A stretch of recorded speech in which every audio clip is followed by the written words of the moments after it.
fait d'où à la France pour embrasser la Russie.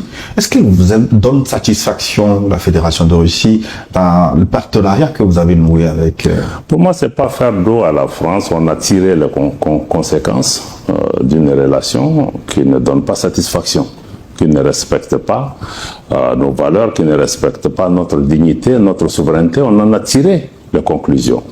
Maintenant, la Russie dont vous parlez n'est pas un nouvel acteur au Mali.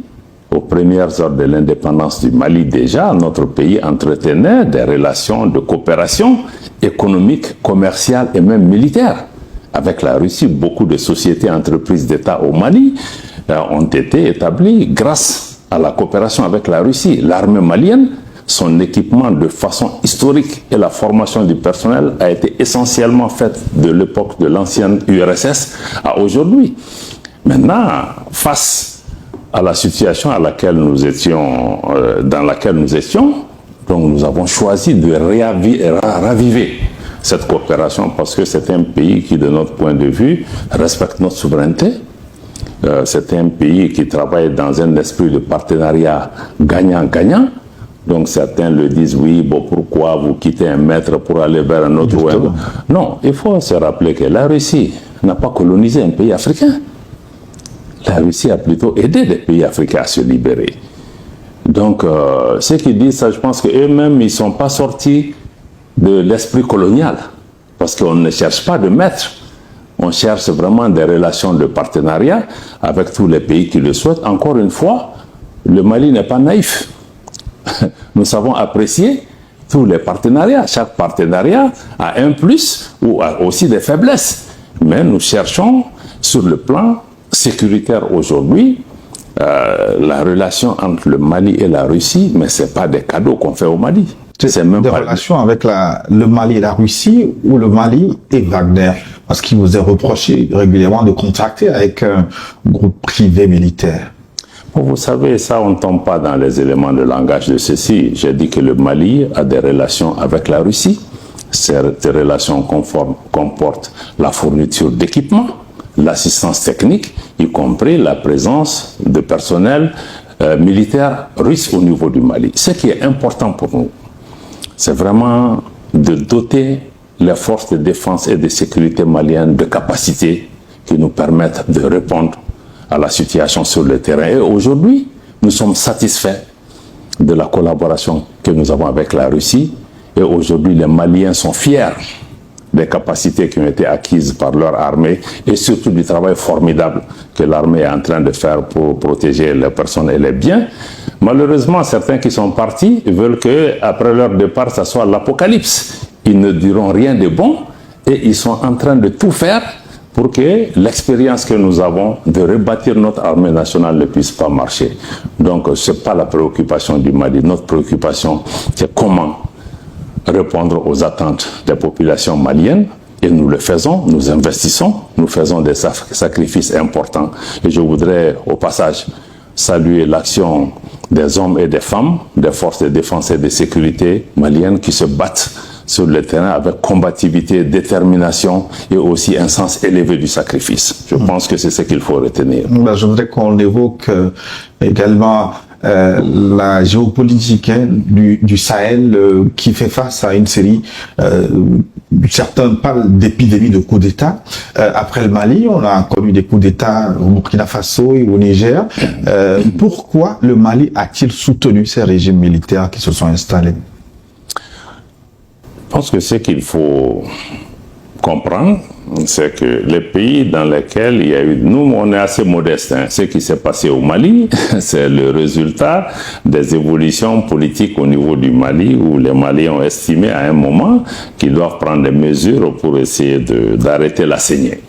Maintenant, ce qui se passe dans les pays voisins, chaque pays est libre de ses choix. Le Mali n'a pas vocation à faire de l'ingérence par rapport à ce qui se passe dans nos pays voisins, mais ce sont des pays voisins avec lesquels nous partageons les mêmes défis, les mêmes difficultés, et nous sommes solidaires des choix des populations de ces pays, et nous allons continuer à travailler avec ce pays parce que nous avons un destin commun, ne serait-ce que sur le plan sécuritaire, pour pouvoir répondre à ça.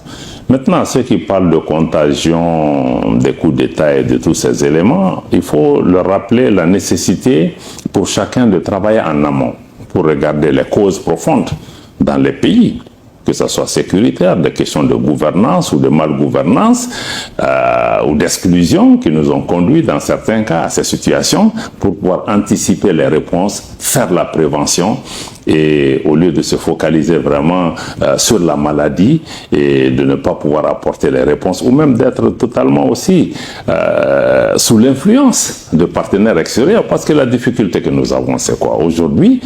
Même les changements anticonstitutionnels ne sont pas appréciés de la même façon. Il y a certaines transitions qui sont adulées, aimées, intronisées. Il y a d'autres qui sont totalement détestées parce qu'ils ont fait des choix qui vont à l'encontre des intérêts de certaines puissances coloniales qui ont perdu du terrain. Donc nous sommes engagés aujourd'hui dans ce combat où les gens ne regardent pas ça. Si c'est des principes, les principes doivent être les mêmes pour tout le monde. Moi, je crois qu'il faut qu'on soit pragmatique. Quand il y a des changements, travaillons comme ici à Lomé, nous sommes là, dans le cadre du forum, Lomé Peace and Security Forum. Je voudrais saluer l'action du président Faure Essosimna Gnassingbé et vraiment tout l'accompagnement du peuple togolais et de mon frère le ministre Robert Dussé pour le choix de Lomé et du Togo pour la paix, la tolérance et le dialogue.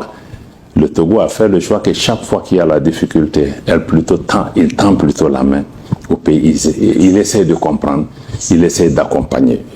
Et c'est dans ce cadre-là que nous saluons particulièrement l'effort de médiation du président Faure qui a par exemple permis, dans la crise des militaires entre le Mali et la Côte d'Ivoire, a permis de trouver une issue heureuse. Je pense qu'aujourd'hui, nos voisins de la région, nos organisations régionales, la CEDEAO, l'UEMOA, doivent pouvoir inscrire leur approche dans le cadre vraiment de la recherche de solutions et non de chercher. Après avoir condamné, blâmé, appliqué des règles ou des mesures restrictives, qu'est-ce qu'il faut faire ?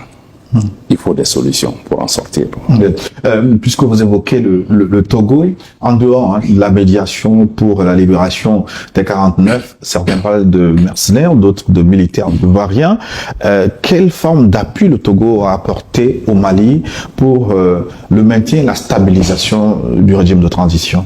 Les relations qu'on a avec le Togo sont d'abord des relations de confiance et de respect mutuel entre le président Faure Gnassingbé et le président Goïta, entre le ministre Dussé et nous-mêmes. Et cette relation est bâtie sur le respect mutuel, sur la distance que le Togo prend par rapport à l'appréciation des situations, l'écoute dont nous bénéficions, parce que le Togo ne cherche pas à nous juger ou à nous pénaliser, mais le Togo cherche plutôt des solutions. Donc, notre relation avec le Togo est bâtie sur ça et nous apprécions l'approche du Togo qui cherche toujours à agir de façon constructive pour qu'une solution soit trouvée, pour que les relations du Mali avec notre ensemble régional puissent chaque fois s'améliorer. Je ne pense pas qu'il y ait d'autres bases de notre relation avec le Togo au-delà de cette relation fraternelle, empreinte de confiance, d'écoute mutuelle et de compréhension d'un destin commun. Comme le Mali, le Niger aujourd'hui est sous sanction de la CEDEAO, quelle forme de conseil, d'appui vous apportez à la transition nigérienne? Encore une fois, le Mali n'a pas vocation à exporter nos problèmes ou même notre expérience ou que ce soit. Nous sommes dans un ensemble, nous ne cherchons pas à juger. Nos pays frères comme le Niger et le Burkina, s'ils sont dans des difficultés, s'ils souhaitent que le Mali accompagne avec les moyens modestes que nous avons, nous le ferons. Par exemple, sur le plan sécuritaire, nos pays travaillent ensemble dans la zone du Liptako-Gourma parce que nous avons un destin commun, parce que le Mali reste conscient du fait que toute déstabilisation du Burkina a un impact sur le Mali, comme toute déstabilisation du Niger a également un impact sur le Mali. C'est la conscience du lien inextricable des défis auxquels nous sommes confrontés et aussi du fait que nous n'apportons pas de jugement de valeur sur ce qui se passe au Niger ou au Burkina. Il appartient au peuple et au gouvernement de ces pays de faire des choix que nous respectons, et nous avons nous-mêmes nos propres problèmes, en toute modestie, mais nous allons tendre la main à ceux qui ont besoin de notre aide et nous demanderons aussi de l'aide à ces pays. C'est dans ce cadre que se situe la collaboration, parce que nous sommes tous les trois aujourd'hui des pays en transition. Les attitudes souvent agressives, punitives, qui sont prises à l'endroit du Niger, on a appliqué la même chose au Mali. Et nous avons trouvé que c'était pas productif, c'était pas inacceptable dans certains cas. Et si ça se fait contre le Niger, naturellement, le Mali se lèvera, parce que nous trouvons que c'est injuste aujourd'hui de punir toute la population nigérienne parce qu'on n'est pas d'accord avec certains dirigeants.